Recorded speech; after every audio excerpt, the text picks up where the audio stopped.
Actually he is like very good person at heart. तो वो students के लिए जेन्युइनली अच्छा सोचते हैं। तो उसमें मेरा और उनका विजन कंप्लीटली अलाइंड है और उन्होंने बच्चों के लिए बहुत अच्छा किया। बच्चों को बिल्कुल साफ बताना चाहूँगा, जैसे कि फिजिक्स वाला ने जो वर्क किया it is very very good, है ना। मैं ओपनली बताना चाहूँगा, मैं नॉर्मली इन सब चीज़ों के बारे में ओपिनियन नहीं देता हूँ, लेकिन मुझे लगा कि बच्चों को सच पता होना चाहिए कि असल में क्या हो रहा है।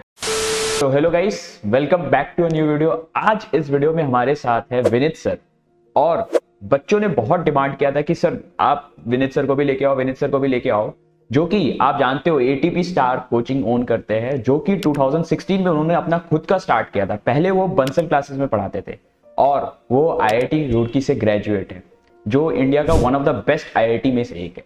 तो आज बहुत सारे क्वेश्चंस उनसे लेंगे, ऑर्गेनिक के स्पेशली टिप्स भी लेंगे, जेई के स्ट्रेटजीज भी जानेंगे और उनके कॉलेज लाइफ के बारे में भी बात करेंगे। तो बहुत सारे क्वेश्चंस है डिस्कस करने के लिए, तो चलिए स्टार्ट करते हैं। तो सर आपसे सबसे पहला क्वेश्चन मैं पूछना चाहूंगा आईआईटी रुड़की के मेमोरीज के बारे में, लाइक कैसा था पर्टिकुलरली कॉलेज लाइफ, एवरीथिंग। देखो ऋतिक, सबसे पहले यार मैं आपके लिए बोलना चाहता हूँ कि ये doing a fascinating and very good work for the students and students के लिए बहुत हेल्प कर रहे हो आप। तो यार सभी बच्चों सबसे पहले लाइक करिए ऋतिक के लिए, right. And he is doing great work for all of you.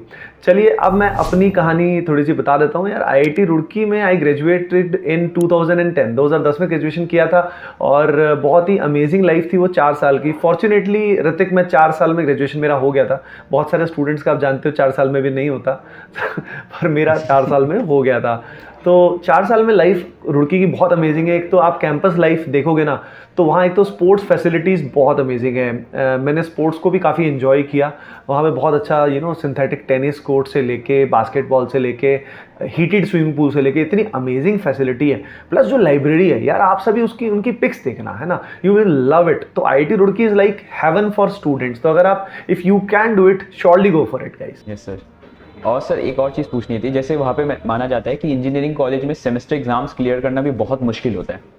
तो उसके साथ साथ और एक चीज़ होता है जो बहुत मुश्किल होता है, जैसे गर्लफ्रेंड पाना बहुत मुश्किल होता है। सर तो आपके लाइफ में कितनी गर्लफ्रेंड थी आईआईटी रुड़की में स्पेशली?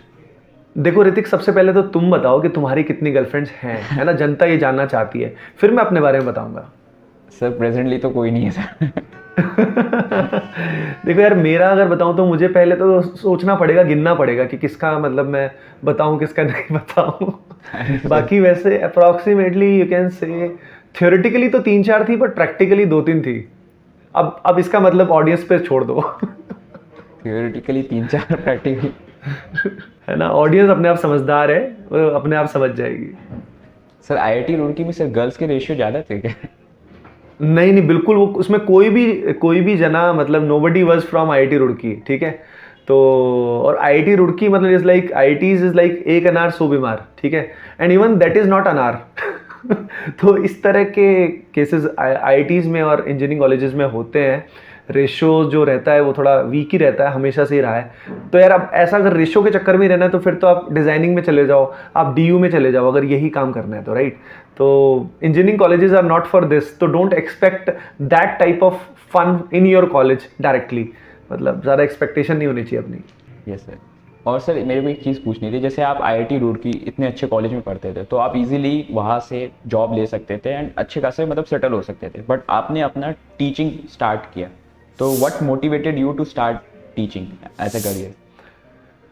देखो ऋतिक, इसमें बड़ी इंटरेस्टिंग स्टोरी है। जब मैं खुद कोटा आया था पढ़ने के लिए, तो I was studying at Bansal classes. तो मुझे टीचर्स का lifestyle, the way they taught, ये सब कुछ बहुत इंस्पायरिंग लगा था। फिर जब मैं कॉलेज में था 4 साल, तो मैंने बहुत कुछ ट्राई किया। मैंने कुछ समय के लिए कैट की तैयारी भी की, कुछ समय एक्सप्लोर किया कि शायद मैं जीआरई करके फॉरेन में तो पढ़ाई करूँगा। कुछ समय सोचा कि मैं डायरेक्टली जो कंपनीज है उसमें जॉब करता हूँ। बहुत सारी चीज़ एक्सप्लोर की, लेकिन इवेंचुअली जब ऑप्शन मेरे को मिला तो मेरा कैंपस प्लेसमेंट भी हो गया था। अपार्ट फ्रॉम दैट मुझे ऑप्शन मिला दिल्ली में काफ़ी रिनाउंड कोचिंग में पढ़ाने का, और वहाँ पे यार मेरा जो सैलरी स्ट्रक्चर था वो भी अच्छा था। अलॉन्ग विद मुझे मन भी था बहुत ज़्यादा इस फील्ड में जाने के लिए, क्योंकि मुझे पता था कि इस फील्ड में डिमांड जो है वो ज़्यादा है। प्लस मेरा जो इंटरेस्ट था पढ़ाने के लिए, because during the 4 years I taught many students free of cost. बहुत सारे स्टूडेंट्स को मैंने फ्री ऑफ कॉस्ट पढ़ाया। कई सारे अंडर प्रिविलेज स्टूडेंट्स होते हैं। ऋतिक, आपके कॉलेज में एनएसएस होगा ना? हाँ यस सर, होता है। हाँ, तो एनएसएस के लिए भी मैंने अंडर प्रिविलेज स्टूडेंट्स को भी पढ़ाया था। तो मुझे लगा था यार, फील आई थी कि इनके लिए मुझे कुछ करना है। तो एक तो मेरे लिए करियर अपॉर्चुनिटी भी बहुत अच्छी थी कि मुझे, दूसरा मेरे लिए एक पर्पस भी था कि यार बच्चों के लिए ना, जो खास तौर पे अंडर प्रिविलेज्ड हैं, उनके लिए कुछ अच्छा करना है मुझे। ये बहुत अच्छी थिंकिंग थी। बाकी या सर एक चीज़ मेरे को पूछनी है कि आप 2016 में फिर अपना खुद का कोचिंग खोल लेते हो एटीपी स्टार, एंड ये बहुत बड़ी बात है। आप 2010 में ग्रेजुएट होते हो, 2016 तक 6 साल तक आप मतलब एक खुद का कोचिंग कोटा में इनफैक्ट खोल लेते हो। तो सर इसके पीछे का कुछ कहानी?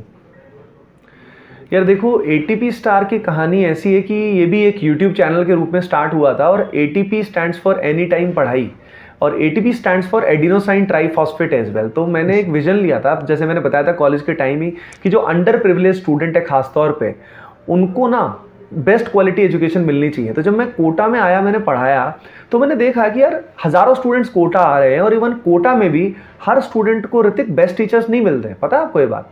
कोटा में भी हर एक को बेस्ट टीचर्स नहीं मिलते। तो मुझे लगा यार, कोटा में ही जब स्टूडेंट्स को दिक्कत आती है, किसी बैच में अच्छे टीचर्स हैं, किसी में नहीं है, तो हमें इस प्रॉब्लम का सोल्यूशन निकालना होगा, और कोटा की जो क्वालिटी एजुकेशन है वो अफोर्डेबल वे में पूरे देश में हमें लानी होगी, जो रियल लेवल एजुकेशन है। तो जब मैं सालों साल कोटा पढ़ा रहा था, तो मुझे लगा, then I started with the YouTube channel, जिसमें कोटा का जो कंटेंट है वो पहली बार हम लोग देश में लेकर आए, यूट्यूब पे लेकर आए, और बच्चों का बहुत अपार प्यार मिला।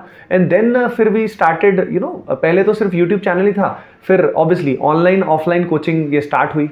तो this is how it started, and since last 7 years we have taught lakhs of student. अभी हमारे लगभग ओवरऑल एटीपी का जो चैनल्स हैं, एटीपी स्टार के, more than 1.5 million students are there on it. And उसके अलावा हज़ारों स्टूडेंट्स को हमने अभी top IITs and medical colleges में पहुंचाया है। तो बस यही कर रहे हैं स्टूडेंट्स के लिए हम लोग, और पर्पज़ यही है कि ज़्यादा से ज़्यादा स्टूडेंट्स तक ये क्वालिटी एजुकेशन पहुंच पाए, क्योंकि हर एक का ये राइट है कि उसको सही क्वालिटी मिले। It's not only about the fee right now, it's about more for the quality. या ओके सर नेक्स्ट क्वेश्चन जो मेरा है कि लाइक आप देख सकते हो अभी फिजिक्स वाला कितने अच्छे से परफॉर्म कर रहा है, उनको अभी फंडिंग भी मिली है। बाकी सर आपके लिए एक चीज़ थी कि लाइक आप भी इतने सालों से 2016 से आपने स्टार्ट किया, तो आप क्या सोच रहे हो आगे जाके फंडिंग लेने का एंड कुछ इसके ऊपर? यार देखो, ये सबका ना इसमें पाथवे अलग अलग होता है। कुछ लोग होते हैं जो कॉलेज के जस्ट बाद स्टार्टअप करते हैं, और स्टार्टअप करके बहुत सक्सीड हो जाते हैं, और कई बार फेल भी हो जाते हैं। कुछ लोग होते हैं जो कुछ पहले कर जाते हैं, कुछ बाद में कर जाते हैं। तो हमारी जर्नी ऐसी रही है कि हमारी एक बहुत ही ऑर्गेनिक जर्नी रही है, जिसमें यूट्यूब से स्टूडेंट्स का प्यार बढ़ता जा रहा है, ग्रोथ भी मिल रही है। जहाँ तक फंडिंग की बात है, तो हमारी फंडिंग का इनिशिएशन हो चुका है, स्टार्ट हो चुकी है, और with time it will increase. लेकिन हम सोच समझ के फंडिंग ले रहे हैं, बिकॉज क्या होता है, एक फंडिंग का एक बहुत बड़ा नुकसान है ऋतिक, आपको मैं बताना चाहूँगा कि फंडिंग आते ही एक दिक्कत ही आती है कि इन्वेस्टर्स का प्रेशर होता है कि यार हमारे लिए और पैसा बना के लाओ, है ना। जब इन्वेस्टर्स बोलते हैं हमारे लिए और पैसा बना के लाओ, हमें और प्रॉफिटेबिलिटी चाहिए, आप खुद ही सोचो ऋतिक, इन्वेस्टर्स को चाहिए क्या? प्रॉफिट चाहिए ना। तो उस कारण क्या होता है कि जो टीचर्स होते हैं या जो कोचिंग्स होते हैं, जो भी इंस्टीट्यूशंस हैं, उनके ऊपर काफ़ी प्रेशर आता है कि यार हमें कुछ ना कुछ करके प्रॉफिटेबिलिटी आनी है। अब उस कारण क्या होता है, स्टूडेंट्स का नुकसान होना शुरू हो जाता है, कहीं ना कहीं ज़्यादा से ज़्यादा कोर्स बिके, इसका प्रेशर आ जाता है। अब हम वो प्रेशर लेना चाहते नहीं थे, तो इसलिए हमने इनिशियली फंडिंग को अवॉइड किया, और अब भी हम बहुत कॉशियस हैं। हम उन्हीं लोगों को एटीपी स्टार के साथ जोड़ेंगे जो एक्चुअल में बच्चों के लिए अच्छा सोचते हैं और क्वालिटी के लिए एश्योर्ड है, not just for the money and the profit. Yes sir next जो क्वेश्चन मेरा है कि लाइक जैसे कि फंडिंग के बारे में बात हुआ, तो मेरे दिमाग में फिजिक्स वाला आ रहा है, जैसे बहुत अच्छा उन्होंने परफॉर्म किया अभी तक। तो आपका क्या व्यू है Physics Wallah as a startup, as a coaching, online coaching? यार देखो, फिजिक्स वाला जो है वो हमारे अलग पांडे सर का है, and he is a good friend of mine, and he is a like awesome human being, and students के लिए बहुत अच्छा सोचते हैं, स्टूडेंट्स का सभी के लिए वो बहुत अच्छा सोचते हैं। प्लस उसके अलावा actually he is like very good person at heart, तो वो स्टूडेंट्स के लिए जेन्युइनली अच्छा सोचते हैं। तो उसमें मेरा और उनका विजन कंप्लीटली अलाइंड है, और उन्होंने बच्चों के लिए बहुत अच्छा किया। जैसे कि हमने भी, एटीपी स्टार ने भी, ऋतिक आपको पता ही होगा, 2017-18 में जब हम अपने कोर्सेज लेके आए थे, तो वो इंडिया में सबसे अफोर्डेबल थे। एंड फिजिक्स वाला फिर उन कोर्सेज को और भी उन्होंने मासेस तक और भी रीचेबल बना दिया, राइट। तो ये बहुत अच्छी बात है। मैंने बहुत सारी स्टोरीज देखी हैं, and there are hundreds of students जिनको बेनिफिट मिला, जिनको वो कोचिंग एक्सेसिबल नहीं होती, but due to Physics Wallah they have got access to good quality teachers, right. तो ये बहुत अच्छा काम कर रहे हैं वो लोग। Yes yes sir, definitely physics वाला बहुत अच्छे काम कर रहे हैं। बाकी सर एक और बिल्कुल। चीज़ मेरे दिमाग में आ गई, वो है कंट्रोवर्सी से रिलेटेड। रिसेंटली अभी एक कंट्रोवर्सी चली थी, आपको पता भी होगा, अमन दत्तरवाल एंड फिजिक्स वाला अलग पांडे सर के बीच में। तो यस इसके यस बारे में यस क्या यस। राय है आपका? यार देखो, ये कंट्रोवर्सीज में मैं देखो बच्चों को बिल्कुल साफ बताना चाहूँगा। जैसे कि फिजिक्स वाला ने जो वर्क किया, it is very very good, है ना। मैं ओपनली बताना चाहूँगा। मैं नॉर्मली इन सब चीज़ों के बारे में ओपिनियन नहीं देता हूँ, लेकिन मुझे लगा कि बच्चों को सच पता होना चाहिए कि असल में क्या हो रहा है। तो एक बहुत सिंपल सा पैटर्न देखिए आप। फिजिक्स वाला की अगर हम बात करें तो सबसे पहले जब अनअकैडमी वर्सेस फिजिक्स वाला चल रहा था, तो उस समय पे अनअकैडमी के बारे में बहुत कुछ बोला गया, और ऑब्वियसली उनकी बहुत सारी गलतियां भी थी। लेकिन वही Unacademy was VC funded, venture capitalist ने फंड किया था, और वो खुद बहुत सारे ऐसे प्रैक्टिसेस कर रहे थे जो कई सही नहीं थे एक्चुअली। तो उसकी हेल्प से फिजिक्स वाला ब्रांड एकदम काफ़ी बढ़ गई, बच्चों को एकदम इमोशनली कैप्चर किया गया। उसके बाद क्या हुआ आप खुद सोचिए, सभी बच्चों इस बात को सोचो, उसके बाद क्या हुआ? कोर्सेज आ गए कि भाई हम लेके आएंगे देश में सबसे सस्ते कोर्सेज, राइट। तो अनअकैडमी एक बहाना टाइप से बन गया, राइट, और उसके बेसिस पे कोर्सेज आ गए। Similarly then there comes another coaching, है ना। तो वो फिर फिजिक्स वाला के ऊपर आ गई कि भाई नहीं, अब इन्होंने हमारे साथ गलत किया, अब फिजिक्स वाला बिकम्स पैसे वाला, अब फिजिक्स वाला इज वेंचर कैपिटलिस्ट फंडेड, तो अब भाई ये गलत हैं, ये पापी हैं, ये बहुत पैसे वाले हो गए हैं, राइट। तो वो उनके ऊपर डालने लगे और बच्चों को अपने पास जोड़ने लगे, अपने सब्सक्राइबर बेस को बढ़ाने लगे। फिर उसके बाद क्या आता है? फिर आता है उसके बाद revolution. Now that next coaching, भाई हम भी एक कोर्स लेके आएंगे और भी सस्ता लेके आएंगे। तो हो क्या रहा है इस पूरे प्रोसेस में ऋतिक, आप खुद बताइए।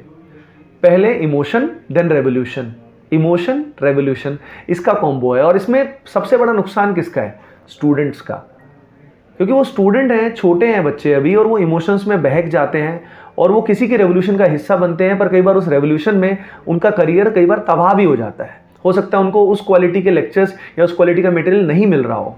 तो स्टूडेंट्स से मेरा यही कहना है कि भाई आपको इमोशनली नहीं सोचना है, थिंक अबाउट योरसेल्फ, क्योंकि बाकी सब लोग अपने बिजनेस को बड़ा करने में लगे हुए हैं। और जहाँ जहाँ वेंचर कैपिटलिस्ट का पैसा आ गया, ये मान लीजिए, वहाँ वहाँ तो प्रॉफिटेबिलिटी और ज़्यादा चाहिए होती है। तो वहाँ पे सिचुएशंस बदल जाती हैं, टीचर्स बदल जाते हैं, वक्त बदल जाता है। यही ओपिनियन है मेरा ऋतिक। Yes sir, definitely. मैं भी इनफैक्ट अपने सब्सक्राइबर्स को यही बोलना चाहूँगा कि आप जो है ना अपने पढ़ाई में फोकस करो, बिकॉज अल्टीमेटली 2 साल आप पढ़ाई करोगे, 3 साल करोगे ये जेई का प्रिपरेशन, अल्टीमेटली कॉलेज में जाने के बाद यू विल रिमेंबर आईआईटी, अपने आईआईटी की लाइफ पास आउट होने के बाद। तो जॉब के समय आप कभी ये याद नहीं करने वाले कि आप इस कोचिंग से पढ़ते थे, आपको ये याद आएगा कि आप इस आईआईटी से पढ़ते थे। तो बिल्कुल, उनको अपने गोल पे फोकस करना है कि यार मेरा गोल ये है, और ये गोल मेरे को पहुंचाने में रियल में हेल्प कौन करेगा, ना कि कौन सा बंदा ज्यादा इमोशनली चार्ज्ड है कि ये हमारा बंदा है। Not just focus on the emotions, focus on the real content and quality. Yes sir. Sir बाकी जो नेक्स्ट क्वेश्चन मेरा रहेगा, अभी एक बहुत कंफ्यूजन है बच्चों के दिमाग में जेई के डेट्स को लेके।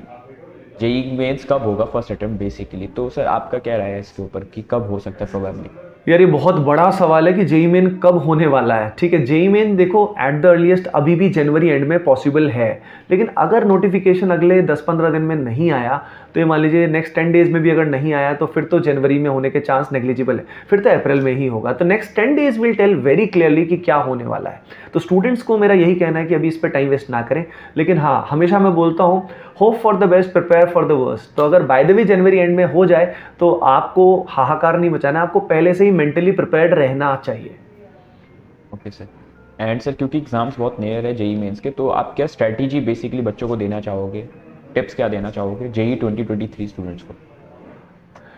ऋतिक देखो यार, इस समय ना पहली चीज़ तो क्लटर से, डिस्ट्रैक्शन से दूर रहे। डिस्ट्रैक्शन किसी भी तरह की हो सकती है। डिस्ट्रैक्शन के फॉर्म में फॉर एग्जांपल मूवीज़ देख रहे हो, या फॉर एग्जांपल सोशल मीडिया का डिस्ट्रैक्शन है, या कोई गर्लफ्रेंड का चक्कर है, या गर्लफ्रेंड है तो मतलब बंदी है तो उसके लिए बॉयफ्रेंड का चक्कर है, कुछ भी हो सकता है। तो पहली चीज़ इन चीज़ों को यार इस समय दूर कर दो। ऐसी कोई भी चीज़ जो आपको आपके लक्ष्य से इस समय दूर करे, जस्ट यार उसको दूर निकाल दो, उसको फेंक दो, ठीक है।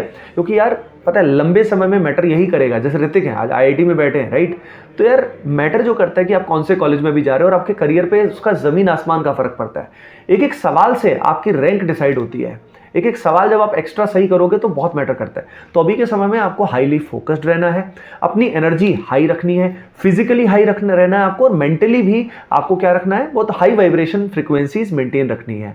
अब उसके लिए मेरा मानना है कि एक तो रेगुलर आपका रूटीन बहुत हेल्दी होना चाहिए, आपकी स्लीप साइकिल सही होनी चाहिए, आपको रेगुलरली थोड़ा एक्सरसाइज भी करना चाहिए। ऋतिक, इस समय कई बार बच्चे क्या करते हैं, वो एक्सरसाइज बिल्कुल नहीं करते, सोचते हैं कि टाइम वेस्ट होगा। मेरा मानना है कि कुछ समय एक्सरसाइज जरूर करना चाहिए। अलॉन्ग विद दैट फोकस की अभी यार आपका गोल कितना है, आपको जेई में मार्क्स कितने लाने हैं। मान लीजिए आपको लेके आने 200 और अभी आप स्कोर कर पा रहे हो 150, तो आप उस गैप को डिटरमाइन कीजिए। वो गैप है 50 मार्क्स का। अब एक बात बताओ, 50 मार्क्स एक्स्ट्रा लाने के लिए आपको क्या करना होगा? फॉर 15 क्वेश्चंस के आसपास आपको टारगेट करने होंगे, जिनमें से अराउंड अगर आप 13 क्वेश्चंस सही कर लेते हो तो काम हो जाएगा। यानी आपको ओवरऑल जो बचा हुआ समय है उस पे सारे चैप्टर्स पे फोकस ना करके उन 15 चैप्टर्स पे फोकस करना है, और जो चैप्टर्स आपके ऑलरेडी स्ट्रांग हैं उनकी प्रैक्टिस और रिवीजन करना है। यानी हम पूरे सिलेबस के क्लटर में कई बार फंस जाते हैं कि यार पूरा करूंगा, लेकिन एक तरह से रेत की तरह हमारे हाथ में सब कुछ नहीं आता है। तो फोकस करना पड़ेगा, लिमिटेड गोल बनाइए और उन्हीं चैप्टर्स पे फोकस कीजिए। आप अभी भी जीरो से हीरो बन सकते हो, अच्छा खासा स्कोर कर सकते हो। Yes sir. एंड सर ने एक बहुत इंपॉर्टेंट पॉइंट रखा है एक्सरसाइज का। इवन मैं भी अपने प्रिपरेशन के टाइम में एक्सरसाइज नहीं करता था, यही सोचता था टाइम वेस्ट होगा, क्या फायदा है, बट अल्टीमेटली पे करना पड़ता था, तबीयत कभी खराब हो जाती थी।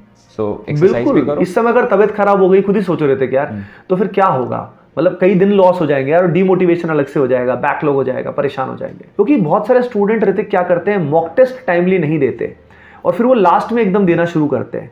तो आदित्य ने एक खास बात की थी कि मॉक टेस्ट रेगुलरली हमारे जो थे वो अटेम्प्ट किए थे, उससे उसका परफॉर्मेंस काफ़ी इंप्रूव हुआ था। तो आप भी अपने ऑडियंस को जरूर बोलें कि मॉक टेस्ट रेगुलरली दें।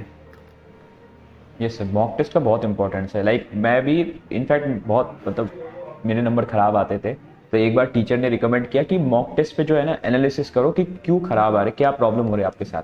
एंड फिर देखा कि लाइक जो भी मिस्टेक्स कर रहा हूँ, सिली मिस्टेक्स इनफैक्ट जो कर रहा हूँ, उस पर जब वर्क किया तो हर टेस्ट में कुछ ना कुछ मार्क्स का इंक्रीमेंट हो रहा है। तो mock test analysis is a very important test का एनालिसिस बहुत इंपॉर्टेंट होता है। बाकी सर आज का ये सेशन बहुत अच्छा रहा। ऑलमोस्ट जितने भी क्वेश्चन Thank बच्चों you ने so पूछे much. हैं हमने कवर कर लिया है, और आपने बहुत इंपॉर्टेंट टिप्स दिए। मेरे को 100% विश्वास है कि स्टूडेंट्स को भी बहुत अच्छा लगेगा ये सेशन। बाकी सर बिल्कुल यार, स्टूडेंट्स कमेंट सेक्शन में बिल्कुल बताना यार, और ऋतिक के लिए make sure you hit the like button, yes, and subscribe भी करना जरूर। Thanks a lot. और बाकी सर एक लास्ट टिप या कुछ मैसेज आप देना चाहोगे स्टूडेंट को? बस स्टूडेंट्स को मैं यही बोलना चाहूँगा कि यार अपने लक्ष्य के प्रति फोकस करिए।